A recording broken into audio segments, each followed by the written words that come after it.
Let's get rid of this Windows update error. Been bugging me for a bit.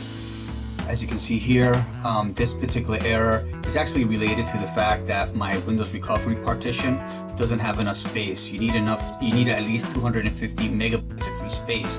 There are two ways to make sure that you expand that.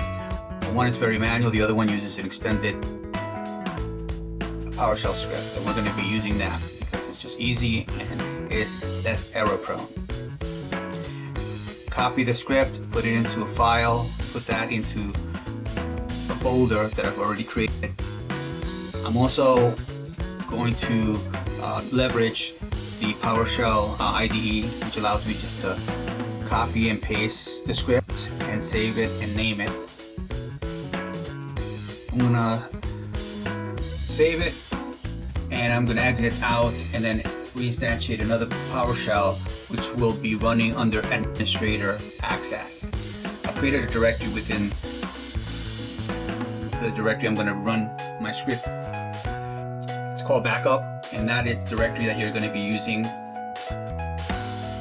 back up the Windows recovery partition. The script actually asks you what's the name of the directory, and you're going to give it the name of the directory. Remember to use a /backup, just like you would use in Linux. The script also checks to see whether you have the required space. If you don't, it's going to expand it. If you do, it's not going to create the backup or expand it. In my case, I needed to enable 250 megs of free space. So successful. So I'm going to go back to my Windows update and retry it. And after I retry it, the error should go away because I now have enough space in my Windows recovery partition. This Windows security update is very important. Last thing you want to do is open yourself up to hacking vulnerabilities.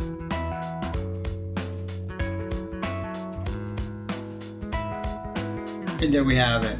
You're up to date. My name is Ray Bernard. If you like this video, please share and subscribe. I really appreciate it. You can check out some of my other videos on artificial intelligence, in particular with OpenAI. Have a great day.